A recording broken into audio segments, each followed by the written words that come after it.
السلام عليكم ورحمة الله وبركاته. السلام عليكم أنا هنا أحسن حنشوفنا قوة عضينتا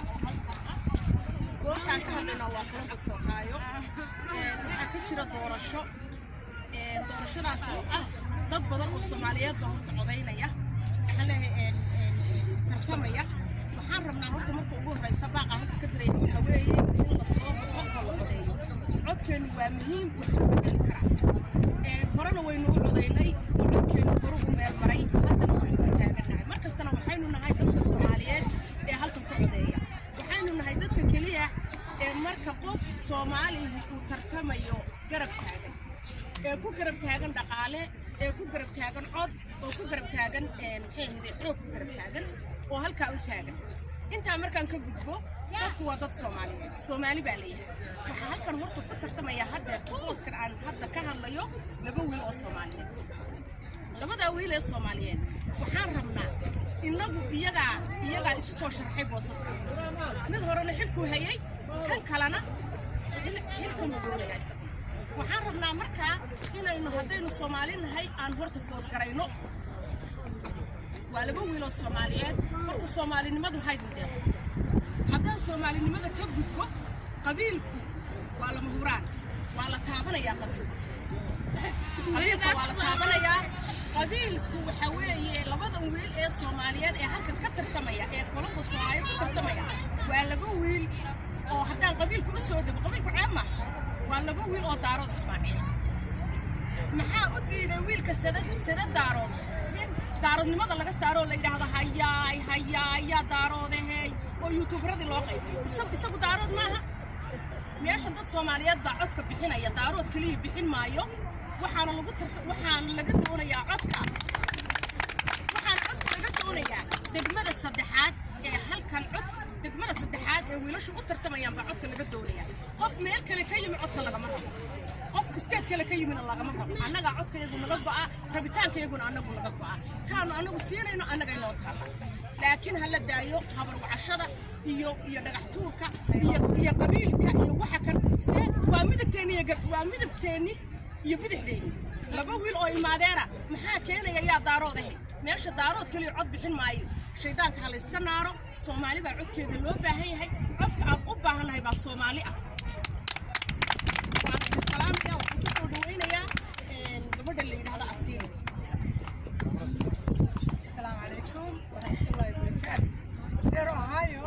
أكبر مهندسين هل بقول فرح سنة واحد عام سيدي المارك الصومالي وين جاي ضد كنت الصومالي لماذا قدرين جي الصومالي ما كنا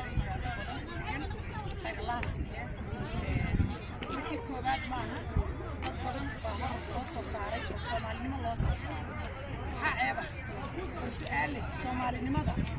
dad baa gooni u leeyahay Soomaaliya oo dhan ay ka dhaxayso Soomaaliya oo dhan hadday ka dhaxayso codku waa nin walba iyo choice-kiisa and this is America vote for choice maahan voice maahan qabiil maahan jacayl waa huu ay agrigaraysan tahay oo aad isleedahay qofkaas waa la soo saari karaa qofkaan alla ilaahay intaana marka dadka Soomaaliyeed oo codaynaya aad u wanaagsan yihiin iyo dadka kale ee waddanka iyo qofka sabaha qofkan wuxuu ku codaynaya inuu baxaajo mabda baa ku codaynaya maaha yaa waddanka oo dhan inuu codaynayo qabyaaladaha waxaa ku codaynaya waa qadiyad waa mabaadii waa qofku value aaminsan yahay inuu ku codaynayo dadkana intaasaa soo jeedinaysa inta qadiyada loo shaqeynaysa soo ay codaynaya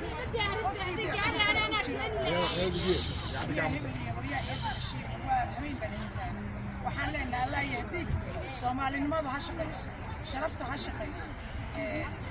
intaas ay dardaarana ana la qadeeyo alla soo baxo diinta Qur'aanka ila ku codaynaysaa ku yahay waxa ku codaynaysaa dinihiina gaalihiina ilmihiina iyo dinihiina baa ka dhigay soo baxa oo codeey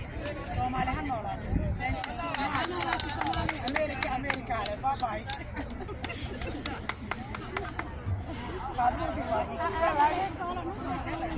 السلام عليكم ورحمة الله وبركاته. كولومبس مالك استعجبتين سلام إسلام كان يقول سلامي سلام كبار إسلام الله يعي سومالي هنوراتو قبلي نور ريفا قاتل ولا شيء أصيلي عن الله هذا wanaagsan ku hadasheen Soomaali asreed Soomaali صح waxaan leeyahay Soomaali baa leh hadalku ugu horeeyay qaarkood yaasiin baa laakiin gabadhaas soo gudbinaya sida u sheegay asiin iyo faawan in lagu jiro Soomaaliya dadka maswaar meeshan qof kasta ma nasiibkiisa iyo guushiisa u dhaqaaqaya waxba ma ku karno waxana ka mid karno haddii diin soo baxayana ma eri karno haddii kala soo baxayana ma eri karno kii soo baxay kala waa lagu wada Soomaali ah waana tartan America dhan lama madaxweynaha tartan eema markaan tartamno dad wax galaayo oo tama inaan duulaan ka jeedaan hadda haddii wiilkaas wiilkooda ama nicada tabla waa la qosqos lahaa laakiin sharaf bay noqotay lagu wada Soomaaliya tartamaan sharaf bay anaka noqotay anaka sharaf bay noqotay anaka mabaaje wax qabiil la jiro Soomaaliya laakiin waxaa la ogaadaa meeshaan waa America qofka kale meesha raaca yes qof kasta qofku rabo codayna qof kasta qofku rabo raaca qof kasta saxaab qof leeyahay mid xumaata ma jirto qabiil ma jiro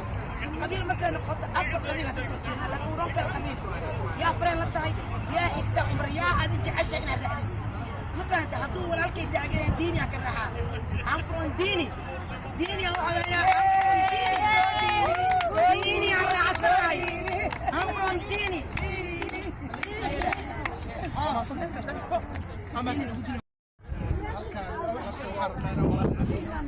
tiimkan shaqo wanaagsan halka ka haya waa tiimka la shaqeynaya diini waa candidate ku tartamaya deegaankan aad iyo aad baan ugu horseednaa macallaahi halka shaqada ka haya waxaan rabnaa inaan u sheegno community-ga reer Columbus Ohio dhammaan shaqo fiican bay wadaan waana guul noo soo hoyatay dhammaan waan baraarujinaynaa waxaan rabnaa inaan ku baaqno qof kasta oo codkaan inuu bixiyo awood u leh inuu codeeyo ayaanu si maaragtay mugla ugu dhiirigelinaynaa waxaan doonaynaa oo kaleeto dadka shaqaynaya inaysan shaqada halkan keliya ka dhiginin ay ka shaqeeyaan meelaha bulshadu isugu yimaadaan dadkay waxaan ku soo gabagabeynayaa diini asalaamu calaykum بسم الله الرحمن الرحيم